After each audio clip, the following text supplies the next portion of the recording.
Forti hoy presentará un nuevo libro, Quijotes Ultramarinos. Vamos a conocer un poquito para el público que nos sigue en este programa ya a esta hora. Paul Monjoy Forti, el chiclayano, actualmente cursa estudios en la Universidad de Piura, estudiante de Derecho, se ha desempeñado como columnista en diversos medios de comunicación. En el 2012 gana el tercer puesto del sexto concurso de cuentos cortos de su universidad. En el 2013, junto a otros compañeros, funda el Círculo de Escritores de la UDEP, Universidad de Piura, y en el 2014 publica su primer libro de cuentos, relatos desde el hígado. Justamente con ello conversamos en la radio, en la televisión, y tuvo mucha aceptación. Paul Monjoy nace en 1994, bastante joven, y lo tenemos aquí en los estudios de Radio Inspiración. Gracias, Paul, por estar con nosotros y bienvenido a la radio. No, gracias. Bienvenido, muchas gracias. Gracias a ti por aceptarme en este espacio. Como siempre, Paul, te vamos a aceptar, como siempre. Convérsanos. Tú lees mucho, ¿no es cierto? Bueno, tú lees de todo, creo, ¿no? Pero hay unas lecturas que mayormente te llegan en la preferencia y tienes que estar descubriendo algo que de pronto quieres tú un poco compenetrarte con la lectura. No es que quieras aprender, sino que en la lectura está el conocimiento también de la vida, ¿no? Sí, en este oficio, para, digamos, ser un escritor serio, se tiene que comenzar por la lectura, ¿no? Y en mi caso, como ya te he comentado justamente también la anterior vez, la lectura comenzó desde muy niño. Muy joven, muy pequeñito. Claro, desde que, por ejemplo, mi madre me leía cuentos, desde que hojeaba, vemos nuestro origen y necesitamos justificarnos de alguna forma, y ahí viene la importancia y la riqueza de la literatura. Y luego, cómo nace esas ganas por comenzar a escribir, también muy joven, desde secundaria, escribiendo ciertos poemas que hoy han sido eliminados, por cierto, y luego escribiendo relatos más largos, hasta la publicación de Relatos desde el hígado, y ahora tratando de romper la burbuja de la timidez, publicar un compendio de 12 poemas marinos que han costado ciertamente bastante trabajo. Ahora, tú has fundado una especie de club, eso podríamos decir un club, un círculo de escritores de la Universidad Particular de Piura. ¿Cómo constituyes este círculo? ¿Hay también apego en los estudiantes de las diferentes facultades y niveles de la universidad por entrar a inscribir a la lectura? En el caso de la fundación del Círculo de Escritores es, digamos, una noticia que tiene dos vertientes, una positiva y una negativa. La positiva es que justamente cuando lo fundamos, que fue el año 2012... ¿Con cuántos en Lima, porque yo estudiaba en Lima al comienzo. En la UDEM. ¿Con cuántas personas? Fuimos cerca de 10 personas, bueno, lo fundamos, no muchos de ellos escribían, no, pero tampoco este tipo de clubes no se piensa para ser de un gran número de personas. Normalmente hay muchos lectores, hay poca gente que se atreve a escribir. Y la vertiente negativa es que una vez que lo fundamos, una vez que tuvimos un año, digamos, ejerciendo el control de ese grupo y formándolo, el siguiente año lamentablemente desapareció cuando hubo un cambio de consejo directivo, por así decirlo, ¿no? Claro. Entonces, claro, la vertiente positiva es que fue una gran experiencia y ese año pudimos conocer mucha gente del medio, muchos escritores, muchos profesores mismos de la universidad que les apasiona la literatura, y la vertiente negativa es que una vez que me cambio de lugar, me cambio de Piura, las personas que quedaron no lo continuaron. Qué pena. Y esto se debe también algo que está muy relacionado con este tipo de cosas de los ámbitos literarios. Las revistas literarias, por ejemplo, son revistas de poca duración, y a lo largo de la historia siempre han sido así. No sé por qué, pero no hay, digamos, una constancia en este tipo de eventos. Vamos a continuar conversando. Vamos a hacer un paréntesis en la entrevista, por favor, para recibir a uno de nuestros reporteros que nos tiene que informar algo. Adelante, Víctor Cherre, buenas tardes, te escuchamos. De la presentación de este libro, Quijotes Ultramarinos, que lo va a hacer oficial y públicamente este próximo sábado 13 de agosto a partir de las 7:30 de la noche en el bar Clandestinos, ubicados en el centro de la ciudad, en la calle Apurímac. Todos están invitados. Todos, sí, ¿no? Absolutamente todos. No es que hay una tarjeta propia de presentación y de invitación. No. Todo el público puede asistir. Bueno, creamos un evento en Facebook. Los de la editorial invitarán también a las personas que ellos crean conveniente, pero en realidad es una actividad abierta a todo el mundo y a todas las personas que de alguna manera les interese los ámbitos literarios. Correcto, estábamos conversando sobre la importancia que tiene la lectura. Tú nos has dado a conocer, ¿no?, cuando te inicias, porque empiezas a leer, en la madurez de la lectura, entonces como que te va gustando un platillo y vas introduciéndote, y no solamente te quedas en la lectura, sino ahora ya empiezas a escribir, que es lo fundamental, es la parte, digamos, meridiana de la lectura. Te conviertes ahora en un poeta y estás ilustrando, ¿no?, con todo ese contenido y lo que te demanda dentro de tu espíritu. Aquí yo estoy un poco entrando ya al prólogo, y se manifiesta que leer ahora ya no cuesta, sobre todo en esta época del año. Es gratuito el poder ya entrar a una lectura. No es que tenemos que recurrir a comprar un libro de pronto cuando lo podemos encontrar en internet, en las redes sociales, ¿no es cierto? A eso hay referencia ahí, ¿no?, de que leer ahora ya no cuesta. Hay referencia a dos cosas. Primero, que lo dice Crisanto Pérez, que por cierto es ganador del premio de novela 2015 con La otra muerte de Silvino Forosi. Él es profesor de la Universidad de Piura y crítico literario. Hace referencia a dos cosas. Primero, que en Quijotes Ultramarinos está ante un poeta que lee poesía. Y segundo, en que hoy en día es más difícil no tener acceso a estos textos. Incluso, como bien lo afirmas, muchos de los textos están de forma gratuita en las redes, lo que trae como consecuencia algo que trae a su vez mucha tristeza, que es absurdo que hoy no se lea. Y el problema es que estamos en una sociedad bastante absurda, cierto, que no lee. Cierto. Entonces, a eso hace referencia Crisanto Pérez, que va a estar, por cierto, también en la presentación del día sábado, junto a un amigo mío, escritor, José Manuel Carneiro, que también va a hacer la presentación, a quienes les mandamos saludos, y van a estar ahí de alguna forma hablando un poco. Crisanto Pérez hace el prólogo y José Manuel Carneiro ha hecho una reseña sobre el libro, bastante halagüeña, por cierto, y yo creo que esas son las diferencias que hace Crisanto Pérez. Un escritor necesita necesariamente leer, no puede exonerarse de eso. Y yo conozco muchas personas que dicen escribir y son malos lectores. En ese caso no estamos delante de verdadera literatura. Lo que está viendo es una especie, si se puede decir, de prostitución, que no es adecuada. Muchos de las personas que dicen escribir poemas no manejan ni dominan el lenguaje, cosa que es indispensable y es el primer requisito para poder escribir, es manejar el lenguaje, por lo menos no tener faltas ortográficas, conocer un poco de la gramática y conocerla bien para poder romperla dentro de las estructuras poéticas.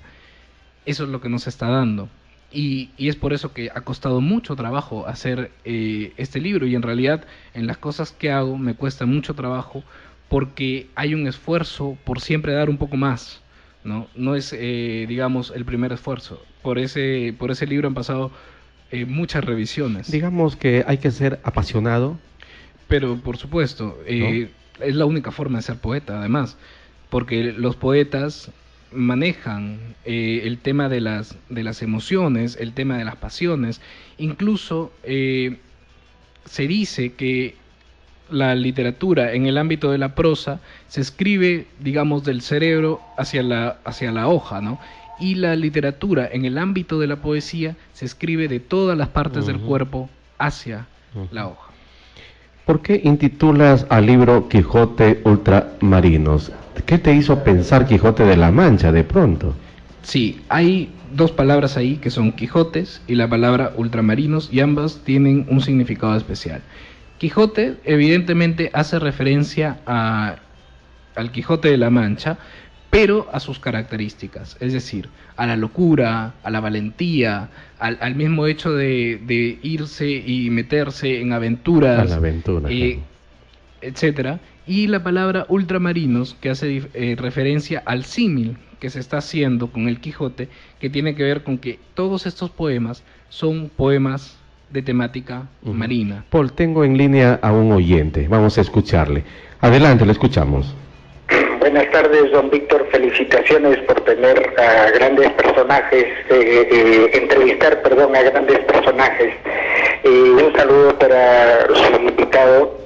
Y coincido con él en cuanto al uso del lenguaje en las obras literarias, pero lamentablemente actualmente el lenguaje se está degenerando, por llamarlo de algún modo, y voy a ir específicamente a una expresión.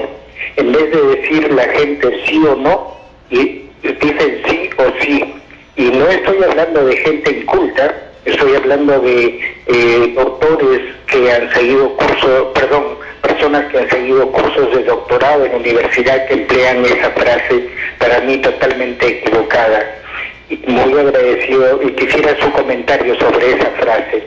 Muy agradecido por su atención. Hasta luego. Hasta luego, muchas gracias. Sí, lamentablemente lo que se está dando en nuestros ámbitos es que estamos en una sociedad cada vez más distraída, ¿no? Y estamos en una sociedad donde nos bombardean de mucha información, y muchos de los casos son informaciones innecesarias, que sobran. Y esto ayuda de alguna manera a que las personas traten de economizar ciertas cosas, incluyendo el lenguaje. Y lo que está ocurriendo es que las personas, en vez de cuidar la forma de hablar, que debería ser labor de todas las personas de habla hispana, cuidar el español, el buen español, que en realidad debería ser castellano, el buen castellano, y no se está dando, y poco a poco dan desafortunadamente a incoherencias o ambigüedades o polisemias, como la que nos habla el estimado oyente. Y no solo eso, también se están dando, por ejemplo, muchos usos de palabras extranjeras, ¿no? Que es algo que me preocupa bastante, el uso de palabras extranjeras cuando existen en nuestro idioma palabras que fácilmente pueden hacer el mismo uso, ¿no? O estas personas que tratan, por ejemplo, de hablar de manera bilingüe. No tiene ningún problema, no hay nada de malo con ser una persona bilingüe. Lo malo es romper las estructuras del castellano para dar información que bien se pueden decir en un español bien cuidado. Y esas cosas están pasando. Y las redes sociales también muchas veces son artífices de la creación de nuevas palabras. Por ejemplo, o de la utilización de palabras extranjeras, anglicanismo sobre todo, la palabra marketing, por ejemplo, las palabras sketch, las palabras que poco a poco van sustituyendo palabras que incluso hoy son vigentes y su uso es adecuado, ¿no? Y hay otro tema más, por ejemplo, en otro tipo de redes, el uso de emoticones, que puede ayudar de alguna forma a transmitir más sentimientos que una palabra, y también pueden perjudicar a la palabra misma cuando se sustituye por un emoticón. Claro. Y lo que está habiendo es una deformación del lenguaje. También ocurre en el caso de estas personas que cambian la forma de escribir una palabra por otras. Por ejemplo, el cambio de la C por la Z, el cambio de la S por la Z, la introducción de H's innecesarias en las palabras, que ocurren mucho. el uso de la X. ¿Hacia dónde etcétera. nos está llevando o arrastrando esta descomposición propia de nuestro idioma? Hay que tener en cuenta que el lenguaje es un proceso social, entonces está siempre enlazado Pero a hay mutaciones. una cosa, porque cada quien habla como le parezca, el tema es que se deje entender. Así Claro. te entendí. Claro. Pero realmente que no es, digamos, el momento, ¿no? Provechoso de poder yo explicarme con las palabras textuales que obviamente se puede hacer referencia. Hay una diferencia entre, digamos, encontrar las mutaciones que tiene el lenguaje por el propio tiempo y que son mutaciones en general producto del proceso social y que son completamente naturales, como el desuso de algunas palabras o el uso de otras, a mutaciones producto de variaciones que no son adecuadas. ¿A qué nos está llevando? Nos está llevando a tener personas que a la larga no sepan escribir, ¿no? Ese es el problema que nosotros estamos viendo ahora. Personas que gracias a esta justificación de escribo como quiero, hablo como quiero, justamente olvidan cómo escribir o cómo escribir correctamente o cómo hablar correctamente, ¿no? Cosa que es verdaderamente lamentable. Tenemos otra comunicación, creo que de colega Víctor Cherrepanta. Adelante, Víctor, nuevamente contigo. Adelante, te escuchamos. Muchas gracias, Víctor Tello. Sábado el alcalde... Con más de buena fuente te lo cuenta todo. Y llegamos a usted gracias al gentil encargo comercial del Centro Especializado en Terapia y de Dolor Mi Cristina, Medicina Natural y Masajes Terapéuticos, Tratamiento Pies de Abeja, con nuestro programa de Buena Fuente te lo cuenta todo, y conversando en esta oportunidad con Paul Monjoy Forti, quien es el autor del libro Quijotes Ultramarinos.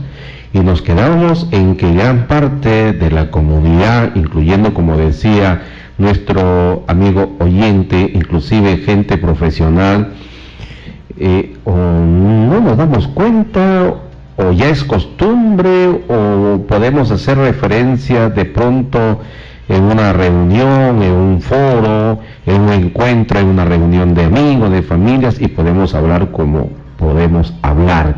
Pero ahí está el detalle.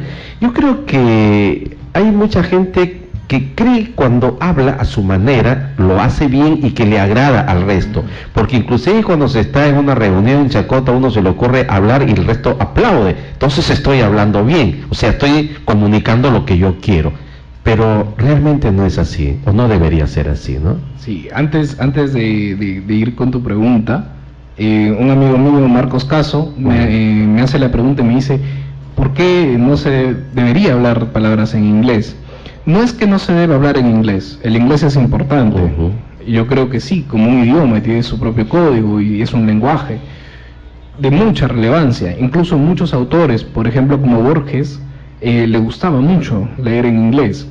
Y sin duda yo también he leído varios libros en inglés y eso no hay ningún problema. Incluso algunos poetas incluyen versos en inglés en sus poemas. Pero una cosa es introducir una palabra foránea de manera innecesaria, teniendo su símil en el español, y otra cosa es hablar en inglés lo que yo no puedo transmitir en castellano. Queriendo Porque cada idioma tiene su propia voz. ¿No Claro, cierto? el problema es cuando se quiere reemplazar.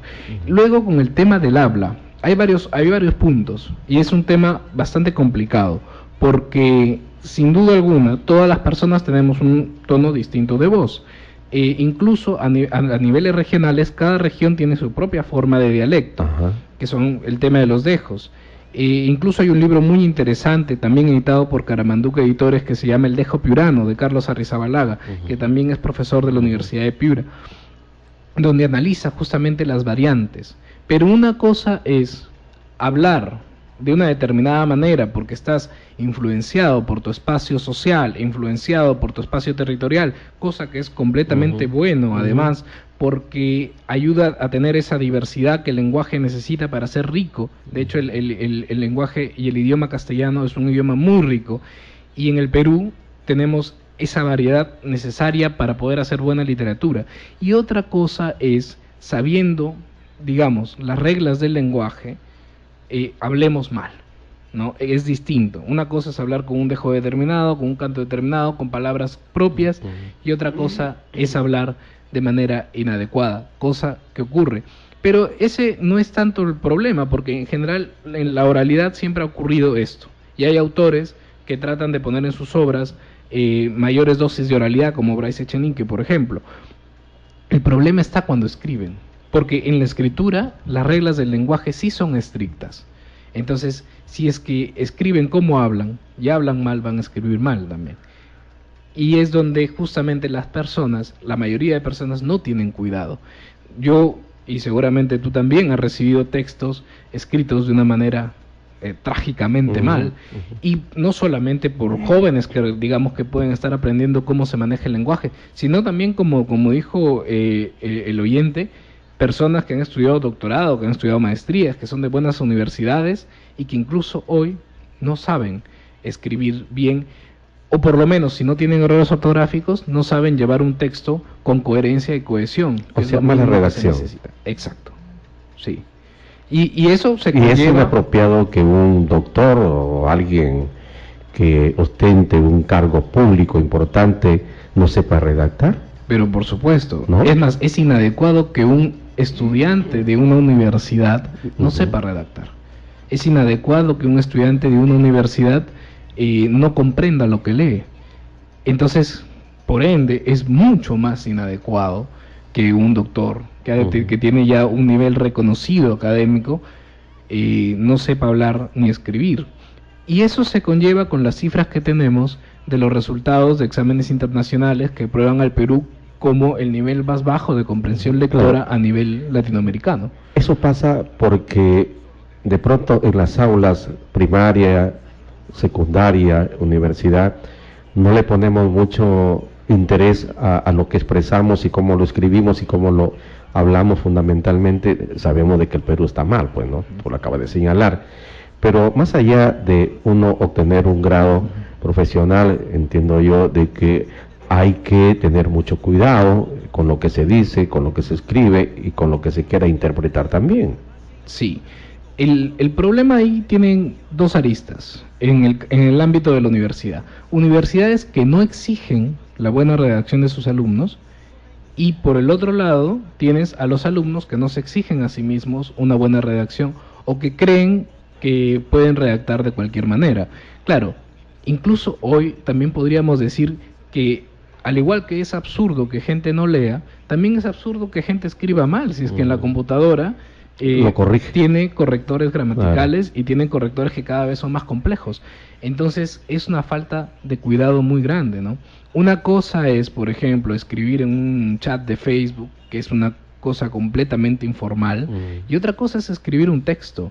O sea, conozco gente que se dicen escritores que escriben muy mal, y que escriben muy mal temas de coherencia y cohesión. Por ejemplo, que dicen en la primera frase la palabra negro, ¿no? Y en la segunda frase dicen blanco. O sea, dicen A y luego dicen B. Se contradicen dentro del mismo texto. O dicen, por ejemplo, temas como soy un gran lector, y abajo dicen, no, yo no leo libros. Entonces, ¿en qué estamos? No hay una coherencia en las cosas que tú escribes, no prestas atención en lo que estás haciendo, y eso en todos los ámbitos. Es importante, sin duda alguna, qué es lo que expresamos, cómo nos expresamos en cuanto fondo. Sí, pero de ese tema no estamos hablando. Estamos ¿Los hablando literatos más de la forma. cometen errores? ¿Has observado de pronto a alguno de ellos con sus... A grandes literatos? Sí. Muchos de ellos, por ejemplo, se dice, o he escuchado críticas que hacen, especialmente, por ejemplo, a Julio Cortázar, de que escribe mal. Sin embargo, no es acertada esa crítica. ¿Por qué? Porque la forma de escribir de Julio Cortázar, que muchos escritores, al igual que él, se toman licencias literarias, son porque ellos dominan el lenguaje. Entonces, la única forma de tú poder jugar con el lenguaje, la única forma que uno tiene para poder deformar, de alguna manera, para crear belleza a través del lenguaje, es conociéndolo. Una cosa es jugar con el lenguaje, como lo hacen ciertos escritores, y otra cosa es escribir mal, o hacerlo mal, o palabras con errores ortográficos. Es distinto. Incluso para que veas qué tan elástico es este tema del lenguaje, Tolkien, ¿no?, que es el autor del Señor de los Anillos, crea un propio lenguaje, ¿no?, un propio idioma dentro de sus textos, que es el élfico, ¿no?, que por cierto, gracias a Dios no sé, pero incluso conozco gente que sabe élfico, ¿no?, pero para que veas que es un tema elástico. Una cosa es jugar con el lenguaje, porque para jugar con el lenguaje, como lo hacemos los poetas, como lo hacemos los escritores, tenemos que primero dominarlo. Claro. Y otra cosa es tener errores básicos, que son los errores ortográficos o errores de coherencia, que es distinto. Pero sí, sin duda hay escritores que juegan con el lenguaje, y eso es bueno. ¿Y cuánto cuesta llegar a no equivocarse y a tener niveles culturales mayormente definidos, sin entrar engorrosamente en este tipo de vocablo, de mala ortografía? Para tener buena ortografía, siempre se dice que la lectura es importante, y también lo creo así. Creo que para poder controlar la ortografía, porque el lenguaje, porque los idiomas en general funcionan con la memoria, entonces porque son códigos, y por lo tanto la repetición de estos códigos constantemente van a hacer que uno sepa cómo se escribe una determinada u otra palabra. Pero tampoco, por ejemplo, para escribir un texto con cierta coherencia, tampoco se necesita ser un escritor de trayectoria y escribir muchos textos. Simplemente prestar atención a las reglas del lenguaje, saber que, por ejemplo, el lenguaje funciona con el objeto, sujeto, verbo, objeto, ¿no? Que es el sujeto, verbo, predicado. Y a partir de eso, si es que uno no quiere equivocarse y tiene dudas, puedes escribir, digamos, frases cortas, ¿no? Y luego ya ir añadiendo más palabras y etcétera, de manera cuidadosa, ¿no? Ahora, vayamos a la composición de tu poemario Quijotes Ultramarinos. Expresaste por qué lo de Quijote y Ultramarinos, a ver si terminamos, porque te interrumpimos cuando dimos el reporte. Sí, ya se nos había pasado. Sí. Y bueno, Quijotes tiene que ver, como dije, con el tema del símil de la obra de Cervantes, con el personaje de la obra de Cervantes, porque incluso en ese libro, si uno presta atención, hay mucho del Quijote y hay poco de Sancho, ¿no? Es decir, hay mucho de locura, hay mucho de pasión, pero no hay mucho de pisar firme en la tierra, ¿no? Creo que solamente se menciona al Sancho una vez. Y el caso de Ultramarinos, porque la temática es justamente la temática marina. La palabra, o digamos, el prefijo ultra, lo puse porque generaba sonoramente, o me generaba sonoramente mayor satisfacción que la palabra marinos. Quijotes marinos es muy simple, ¿no? Quijotes ultramarinos, compongo de esa manera una palabra más grande que me genera un mejor sonido, que se vuelve también una palabra más exótica, porque uno dice, bueno, marinos y ultramarinos, ¿qué diferencia hay, no? Ultramarinos seguramente tendría que ver con mayor profundidad. Claro. Y a pesar de ser una palabra larga, me apena que no sea una esdrújula, que las esdrújulas son palabras hermosas, pero no hay forma. Bueno, ese es el título. Ahora, vamos a leer uno de tus poemas. ¿Ya? ¿Lo puedo leer, no? ¿Lo lees tú, lo leo yo? Como léelo tú, como por favor. Caminante. Caminante. Sí. Listo. Camino, a veces camino, malecón que está desolado, y estas lágrimas quieren brotar, como espinas en rosas, como las maderas del muelle. Ya no hay jardines ni niños, solo esculturas de sal. Se han secado las palmeras. Camino, a veces camino, y este mar que no se mueve, las mejillas consteladas, no se escuchan los saludos, han muerto los abrazos y las horas, han muerto como los peces, ahogados, y los recuerdos de mi mente, ahogados, ya no camino, me arrastro, y la nostalgia, y la brisa. Bueno, ese es el poema Caminante, que podemos notar aquí, por ejemplo, la composición del camino, ¿no? Del camino comparado con un malecón. Yo soy de Pimentel, he vivido casi siempre frente al mar, frente a la playa, en un ambiente marino. Por eso es que creo que este poemario tiene mucho de mi infancia, mucho de mi juventud, y el malecón como un camino largo donde uno tiene que transitar para llegar de un lado al otro, ¿no? Y el recuerdo de algunas cosas que han pasado justamente en ese malecón, y el retorno, que también suele ser constante en este poemario, de las personas que llegan de pronto, después de mucho tiempo, y se dan cuenta que todo ha cambiado, que todo es distinto, que las mismas personas que estaban hace mucho tiempo ya no están. Todo eso tiene que ver hay una nostalgia poema. Ahí, ¿no? Nostalgia hay en todos los poemas, sin duda alguna, ¿no? Si queremos sacar las características de los poemas de este libro, son en su mayoría nostálgicos. Algunos amigos míos como José Manuel Carnero, que hace la reseña, con él hemos leído muchas veces este poemario, me dice, oye, incluso hay cierta oscuridad en tus poemas. O sea, no son poemas, digamos, con mucha alegría o con mucho color, sino que al revés, son poemas que normalmente finalizan con cierta oscuridad, incluso podrían terminar siendo en muchos de los casos vacíos o silencios que podrían generar en el lector una especie de shock en la lectura. Y creo que sí, es así. El tema de los poemas, cuando yo trato de componer, trato de hacerlos de una manera que sean trascendentes. Ahora, ¿cómo es el coloquio? ¿Qué es lo que comparten ustedes, los que en buena cuenta se reúnen, los que son poetas, escritores, los literatos? ¿Cuál es ese coloquio que seguramente la gente podría aburrirse por la conversación que ustedes puedan sostener en esto? Bueno, además de compartir algunos tragos, compartimos sin duda alguna nuestras primero experiencias de lectura, ¿no? Oye, he leído tal cosa hoy día, ¿no? Oye, voy a comprar tal libro, me he comprado tal libro, ¿qué opinas de esto? ¿Qué opinas de lo otro? Ahora que hay mucho material didáctico en el internet, vemos muchas veces también entrevistas o recitales de poesía. Muchas veces, por ejemplo, el Perú tiene la ventaja, o en general, el mundo ahora tiene la ventaja de tener muchos de los poemas publicados en forma de audiolibros. Entre ellos están, por ejemplo, en el caso peruano, los de Jorge Eduardo Eyelson, los de Blanca Varela, los de Westphalen, los de Antonio Cisneros, que son poetas, digamos, de primer orden en el ámbito peruano. Arturo Corcuera también está por ahí. Entonces, la información es muy fácil, y a partir de eso se arma. Incluso es un poco gracioso a veces, porque no existen muchas librerías en Piura. Por lo tanto, muchas veces un libro que uno compre se lo ha quitado prácticamente de las manos a otra persona que está justamente en esa reunión, ¿no?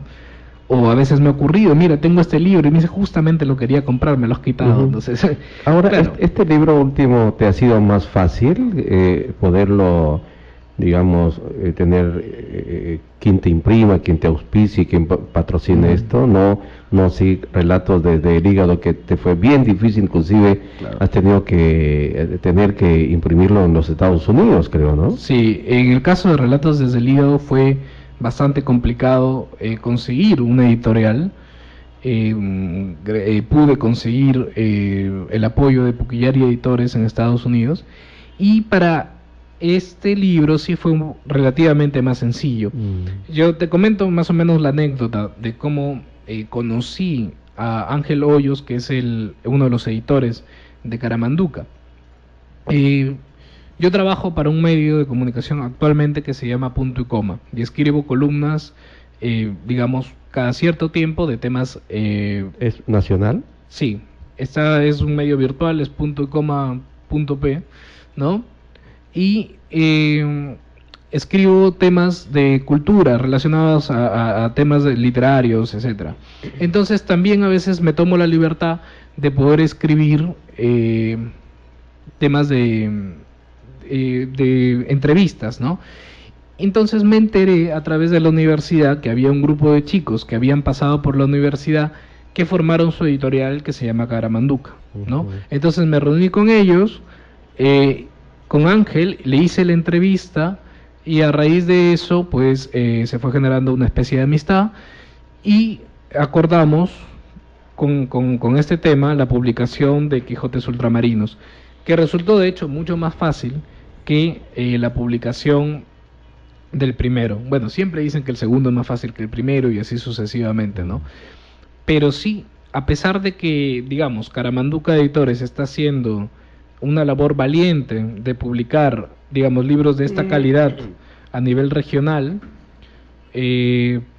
todavía hacen falta más medios de difusión, hacen falta más medios editoriales, hacen falta por lo menos también mayor nivel en muchas editoriales a nivel regional y mayor formalidad en el trabajo. Entonces, creo que se están haciendo las cosas. Yo vengo, como bien dijiste, de Chiclayo, y Chiclayo tiene una tradición literaria un poco menor a la de Piura, y los trabajos, por ejemplo, editoriales que se encuentran ahí son muy malos, ¿no? Ahí hay que decirlo. Y acá en Piura, al menos están saliendo este tipo de opciones, como Caramanduca, como me parece que hay otra editorial que se llama Vicio Eterno, que también hace las cosas de buena manera.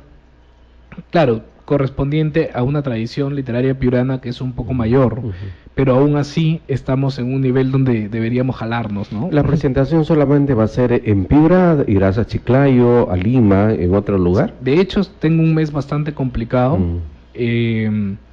Tengo en el 13 la presentación este sábado en clandestino a las 7:30, después de marchar por las mujeres. Podemos ir a la presentación del libro. El 20, el sábado 20 tengo, pero todavía no es confirmado, la presentación en la Feria del Libro acá en Piura. Parece que se nos abre un espacio a Caramanduca Editores, y bueno, ahí voy a estar presentando también y exponiendo Quijotes Ultramarinos. Es una gran oportunidad. Y parece que para el 27 estoy programando la presentación en la Universidad Santo Toribio de Mogrovejo, en Chiclayo, con el Centro Cultural. Y en septiembre, los primeros días, me parece que del 5 al 10, ya tengo también programada una presentación en la Universidad de Piura, acá justamente por motivo de la Semana de Derecho. Esa era una pregunta que me estaba reservando. ¿Por qué en bar clandestino si no en la universidad, donde mayormente se estira la presentación de estas obras literarias, ¿no? Y bueno, es que en realidad lo que yo he estado pensando, lo que yo quiero hacer con Quijotes Ultramarinos es una especie de gira de presentaciones, no una sola presentación. Y la Universidad de Piura, digamos, tiene el mejor momento para presentar libros es justamente durante las semanas de las facultades, ¿no? Entonces, la Facultad de Derecho, que es la facultad donde yo pertenezco, he conversado y ya estamos coordinando sin mayor problema poder presentar ahí. Hay que también entender que la universidad, por lo menos del tamaño de la Universidad de Piura, a veces también es un poco burocrática y hay que pasar por algunas formalidades. Pero sí, van a estar apoyando el proyecto de Quijotes Ultramarinos a buena hora, porque la Universidad de Piura es mi casa, y sin duda alguna me siento contento con ese apoyo, ¿no? Finalmente, Paul, aquí aparecen críticos también, ¿no? Los que... no, solo Crisanto Pérez, que es crítico literario, es también escritor, como te dije, Premio Altazor de Novela 2015, con La Última Muerte de Silvino Forosi, obra que tuve la oportunidad de hacerle una reseña en el portal Punto y Coma, y en realidad tiene, digamos, una buena crítica sobre la novela, sobre el poemario, ¿no? Cosa que de alguna manera me da cierto orgullo, porque me está indicando de que estoy haciendo las cosas relativamente bien, conociendo al profesor Crisanto, que es una persona bastante ácida a la hora también de hacer críticas negativas. Entonces, y además siendo una persona que conoce y que trabaja también en el medio, es importante, ¿no? El tercer proyecto, el tercer libro, ¿lo has pensado? ¿Viene cuándo? ¿Pronto? Todavía no. Todavía. No tengo pensado nada en absoluto, tengo muchas cosas escritas. Todavía no tengo un proyecto firme. Seguramente demorará lo que demoró Quijotes Ultramarinos, ¿no? Puede ser un plazo de 1 año, 2, quién sabe, ¿no? Pero no hay nada pensado aún todavía, ¿no? Por ahora mi tarea es promover Quijotes Ultramarinos, que más gente... Pero no se deja de meta. escribir. No, sin Tú dejar. sigues escribiendo. Sí, por supuesto, todos los días casi. Ujú. Es un día que no escriba es como un día perdido, y me siento como un día perdido, ¿no? Ujú. Que solo puede ser compensado con muchas horas de lectura, ¿no? Ahora, sobre tu carrera, ¿ya estás finalizando Derecho? Sí. Ujú. Estoy en el 5º año, son 6, el otro año ya estaría Ya finalizando estás mi carrera. sí. Finalizando. Así es, Qué bueno, ¿ah? así es. Te deseo lo mejor. Éxitos, Bueno, muchas gracias. Paul. Ahora- Y gracias por estar con nosotros. Y cuantas ocasiones necesites de este programa, te vamos a atender, Paul. Por favor, para conversar. Me parece una persona muy simpática. Sí. Sí, algo que quieras agregar. Ah, no, quería hacer lectura a 2 poemas A ver. más de Quijotes Ultramarinos. Ya hicimos Caminante. Voy a hacer otro que se llama El Cangrejo. De este sacamos su audio hace 2 semanas, salió su audio y está en YouTube también colgado. El Cangrejo. Aunque amanezca soleado, aunque nublado frío, seguiré siendo un cangrejo. Me escondo entre las peñas, entre conchas y piedras me escondo. Me refugio de los individuos y sus redes. Me refugio en los orificios misteriosos. Los he visto matar a mis hermanos. Me escondo en la profundidad de los túneles. En los castillos abandonados me escondo. Soy violinista de atardeceres vacíos. Soy un cangrejo de mar y camino de lado como algunos hombres.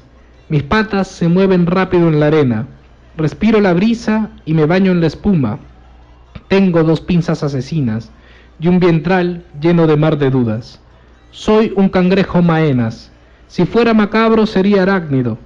Por temporadas me pongo de mal humor, por temporadas me pongo rojo y cortejo a las cangrejas sabrosas y copulo 2 meses por año. Soy un cangrejo de mar, aunque quisiera ser un cangrejo ermitaño y caminar rebuscando conchas vacías y llorar en la oscuridad de mi eco y poder dejar este caparazón que me pesa tanto. Soy violinista de atardeceres vacíos. En los castillos abandonados me escondo en la profundidad de los túneles. Los he visto matar a mis hermanos. Me refugio en los orificios misteriosos. Me refugio de los individuos y sus redes. Entre conchas y piedras me escondo entre las peñas. Seguiré siendo un cangrejo, aunque nublado frío, aunque amanezca soleado. Ujú. Ese es el Bueno, ¿no? ¿Irwin? Irwin está pensando en el chupe de cangrejo. En el chupe, pero porque ya es hora también de almorzar, ¿no? A ver, Paul, el último. Y por el favor. último, que se llama Quijotes Ultramarinos, justamente es el poema central ajá, y de él viene el nombre. Claro, el título del Así es. poemario. 1. Los Quijotes se levantan temprano, adrenalina, tambor y miedo. Se escucha al fondo las tarolas, a muerte huele la brisa, pero ¿qué importa la aventura? Y Rocinantes bellos toman vida, y Rocinantes bellos de totora, habrá que llevar desayuno a casa. 2. Son caballeros ultramarinos, la mar se hace profunda, tembladera de tobillos, punteo de guitarra en la sangre, marinera de criaturas y animales, hidalgos de amanecer de luto, la mancha es azul, verde, naranja, tan peligrosa, tan bella, tan amplia, las redes son las espadas, golpean molinos de viento las olas, golpean en la orilla los cajones, ha enloquecido el Sancho esperando, habrá que sacar los pañuelos, habrá que llevar desayuno a casa. 3. Allí están los Quijotes tiernos, se abren paso los Rocinantes, el tiempo perdido se abre paso, mareas, sacachispas y huesos, así es la vida, vencer o morir, si mueren, ¿quién los recuerda? Hidalgos de amargura desnuda, hidalgos de jipijapa la arena, ardua tarea de vivir venciendo, la Dulcinea es matar el hambre, merluzas, nostalgias y lenguados, habrá que llevar desayuno a casa, habrá que llevarlo temprano. Perfecto. Y es hora de almorzar. Qué bueno, ¿ah? Te felicito y Dios mediante. Este sábado, ¿no? Sábado. Para la invitación en el bar clandestino, sábado 13, 7 y 30 de la noche. Están todos ustedes cordialmente invitados y de paso pues adquirir también uno de estos libros que se pone a la venta de todo el público, el interés del público un poco por culturizarnos y entrar a respaldar estas iniciativas, estos proyectos y estos trabajos de nuestros jóvenes que le dedican a la poesía y a la literatura. Gracias por... Gracias, muchas gracias a ti por Bienvenido, gracias, cuando gustes. Vamos a la pausa, Hilbert, y retornamos.